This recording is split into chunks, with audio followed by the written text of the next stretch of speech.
Digha weekend হোক বা স্বল্প খরচে ফ্যামিলি নিয়ে ঘুরতে যাওয়ার সব থেকে সেরা ঠিকানা। দীঘার সমুদ্র দেখতে প্রত্যেক দিন হাজার হাজার মানুষ ভিড় জমায়। তবে এই দীঘায় পর্যটনদের একটি মূল আকর্ষণ হতে চলেছে জগন্নাথ মন্দির। মন্দির তৈরি প্রায় শেষ লগ্নে, চওড়া হচ্ছে রাস্তা, তৈরি হয়েছে রথ। মন্দির কতটা কি তৈরি হলো, কবেই বা খোলা হবে, সেই সমস্ত নিয়েই কিন্তু আজকের এই ভিডিও। তাহলে চলুন বন্ধুরা, শুরু করা যাক। তো এই হচ্ছে দীঘার যে জগন্নাথ মন্দির, তার মূল গেট, বেশ কিন্তু চওড়া মূল গেট। আর এই হচ্ছে সামনের পিলার, সিমেন্টেরই পিলার। নমস্কার বন্ধুরা, কেমন আছেন সবাই? এই মুহূর্তে আমি দাঁড়িয়ে রয়েছি দীঘার জগন্নাথ মন্দিরের ঠিক সামনে।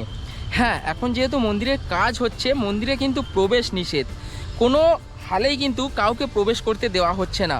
আর মন্দিরের ঠিক সামনে এই ফাঁকা জায়গাটি রয়েছে, যেখানে সম্ভবত পার্কিং এরিয়া করা হবে। দেখুন, এখানেও কিন্তু এরকম বালি স্তূপ ছিল, যেটাকে কিন্তু ভেঙে এই ধরনের লেভেল করে দেওয়া হচ্ছে। সেখানে দাঁড়িয়েই আমি আপনাদেরকে দেখাতে পাচ্ছি। আর ওইদিকে রথ তৈরি হয়ে রথ রাখা রয়েছে, সেগুলোও আপনাদেরকে দেখাবো। চলুন ভালো করে আপনাদেরকে মন্দিরের কি পরিস্থিতি, কতটা কাজ এগিয়েছে, সমস্ত দেখানোর চেষ্টা করি। এখান থেকে জগন্নাথ মন্দিরের ভিউ একটা পাওয়া যায়, যদিও এখন ভিতরে প্রবেশ নিষেধ, কাউকে ভিতরে ঢুকতে দেয় না। তো আমরা এখান দিয়ে কতটা আপনাদেরকে দেখাতে পারি, চলুন সেটাই দেখা যাক।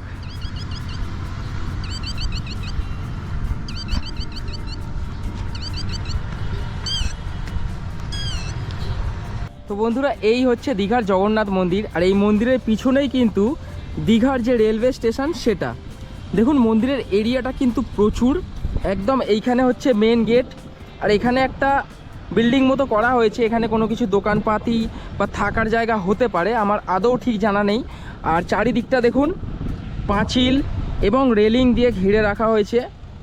আর এই যে ফাঁকা জায়গা, যেখানটায় দাঁড়িয়ে আমি ভিডিও বানাচ্ছি, সেখানে আমার মনে হয় পার্কিং করা হবে এতটা বড় জায়গা জুড়ে। দেখুন, এখানটাকেও কিন্তু সমান করা হচ্ছে।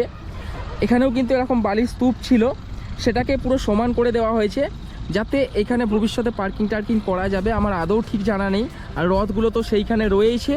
আর এখানে অনেক ঘরবাড়ি করা হয়েছে, যেগুলো মানে টিনের চালা এবং হচ্ছে দরমার দেওয়াল, যেখানে আমার মনে হয় কারিগররা, এইসব মন্দির যারা তৈরি করছে সেই সমস্ত কারিগররা কিন্তু এইখানে থাকে। আর এরিয়াটা বেশ বড়। আমি এখন যেখানে দাঁড়িয়ে রয়েছি সেখানটা সম্ভবত পার্কিং, আর ওই যে গেট, ওর ওপারে আমি যেতে পারবো না। তো সুতরাং কোনো কিছুর হিত বিপরীতে যাওয়া ঠিক নয়। এখান থেকে আমি দেখাতে পাচ্ছি এতটাই আপনাদেরকে। দেখুন কাজ হচ্ছে, দেখুন কারিগররা সমস্ত কাজ করছে। আর তৈরি হয়ে যাওয়ার পরে তো বেশ দারুণ লাগবেই। দীঘার জগন্নাথ মন্দিরের পরিস্থিতি এখন কিছুটা এই রকম।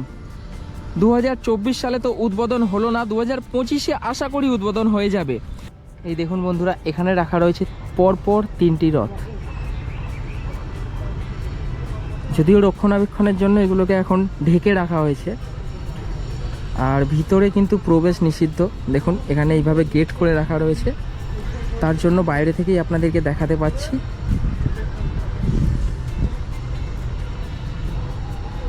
আর 3টে রথের কালার কিন্তু আলাদা আলাদা, যেটা আমি দেখতে পাচ্ছি।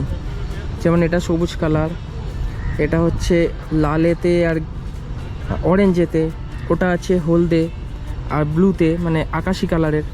3টে রথ কিন্তু আলাদা আলাদা কালার। কিন্তু রথটা সম্পূর্ণ খোলা থাকলে বলতে পারতাম যে কোনটা কার রথ, কিন্তু এই মুহূর্তে আমি বলতে পারছি না।